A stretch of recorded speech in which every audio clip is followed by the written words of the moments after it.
The killing of Trayvon Martin is that ABC News is now reporting that Chris Serino, the lead homicide investigator the night Trayvon Martin was killed, recommended that George Zimmerman be charged with manslaughter the night of the shooting. We contacted Detective Chris Serino tonight. He is a 15-year veteran of the Sanford Police Department and told us that he is observing the department's rules of not divulging any of the details of his investigation. But Detective Serino, the lead homicide investigator on the case the night of the shooting of Trayvon Martin, told us tonight that he feels very positive about the new investigations. He is very encouraged by those investigations, and his words, he is looking forward to the truth coming out. Joining me now is Joe Oliver, friend of George Zimmerman. Joe, thank you very much for joining me tonight. Well, thank you for having me. First of all, how long have you known George Zimmerman? I've known George about 6 years. I've known him ever since he started dating his wife. His mother-in-law is a close friend of the family. So you've only known him socially? Yes, mostly socially. You've never been in the same workplace? You know, I'm sure that information is out there, but I know where he works. I've come across some information that indicates you both worked at the same place at the same time. Can you confirm that? You know, if you've come across that information, then you have come across that information. You know, I am not working right now as I'm trying to help George. And how are you paying your expenses if you're not working? Is someone paying you to do this for George? No, no one is paying me to do this for George. I've been trying to contact George since shortly after this happened because I was well aware of the firestorm of media interest that was going to happen. And I've been trying to contact him in order to offer my help because of my experience with the media.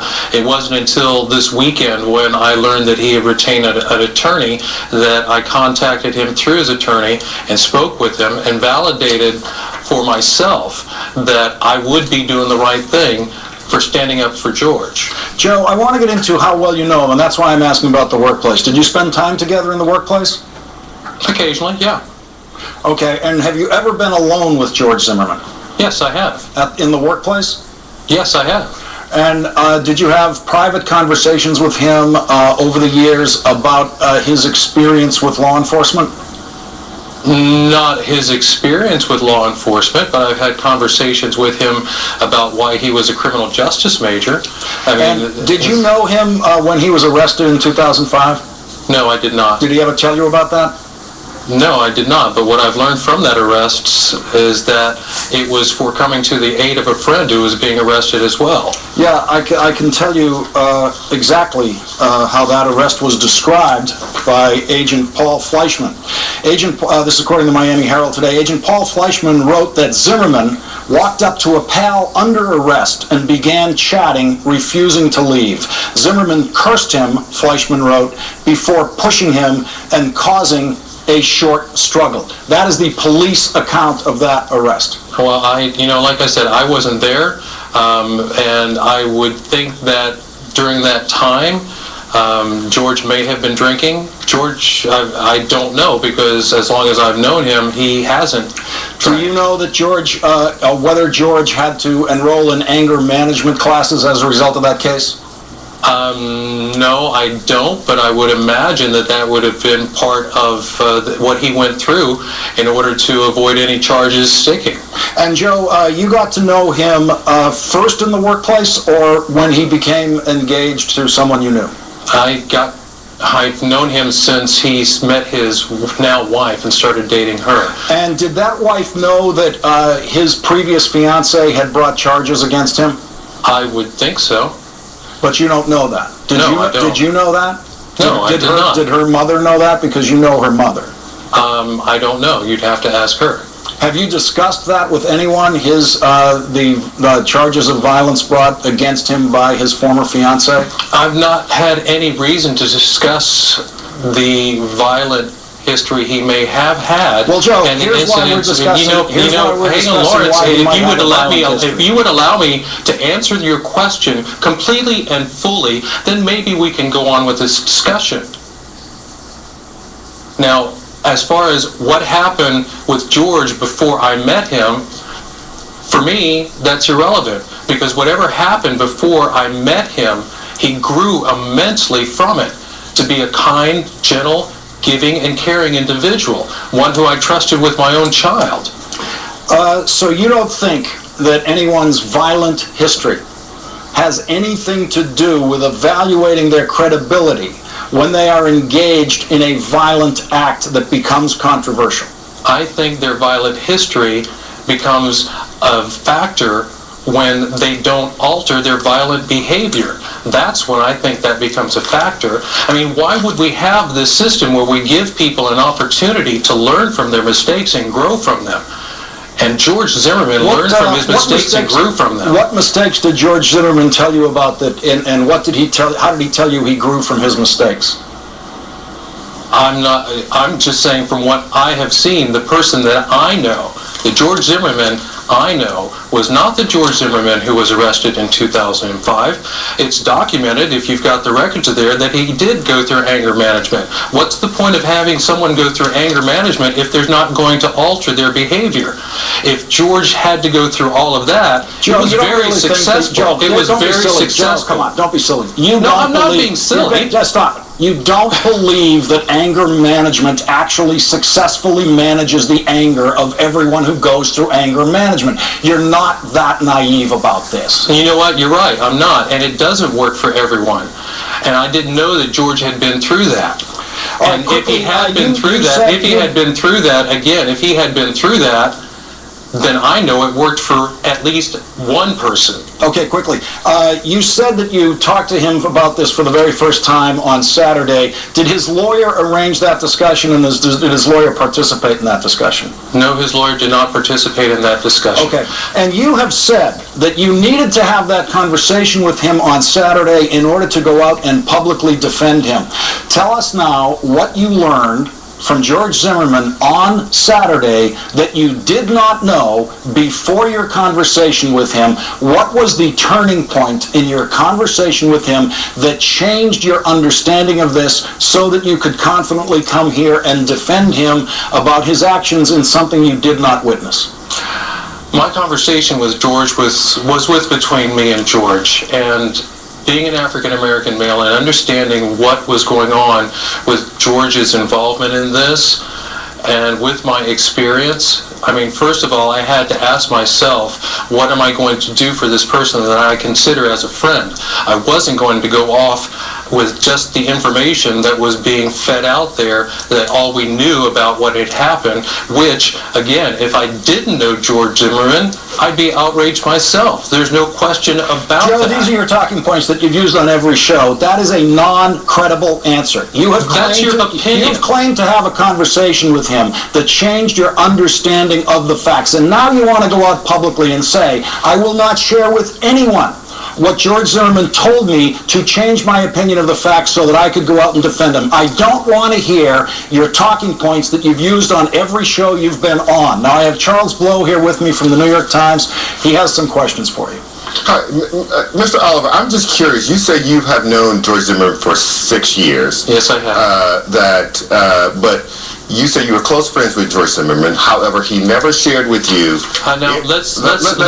Because you're going to continue mischaracterizing what I've said. Because a lot of times you were good friends with George Zimmerman. However, he never shared anything with you about his past, his violent past. He never shared with you whether or not he had been through any anger management courses. You said yesterday on television that you have not physically laid eyes on George Zimmerman since a week before this incident and have not to this day. How can you claim that you are a close friend of George Zimmerman when none of that is true of you? You don't really know George Zimmerman if you don't know those things about George Zimmerman, and if you don't know where George Zimmerman is, and if you have not seen him in over a month, and you have been going out saying that George cannot stop crying, which you cannot verify because you were not there.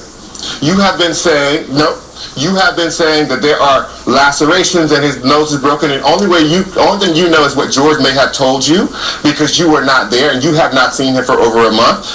None of this rings true. You're playing people like they're stupid, and we're not. And I'm not a stupid man either. I know what I'm putting myself up against, and I know the repercussions of this. I'm stepping forward for George because this was not a racial incident. I'm stepping forward for George because of how it has ignited all the racial tensions that we've had here for years. I understand everything that everybody is out there marching about because I've experienced it myself. And I wouldn't put myself on the line like this if I didn't know in my heart that George Zimmerman was in a life or death struggle.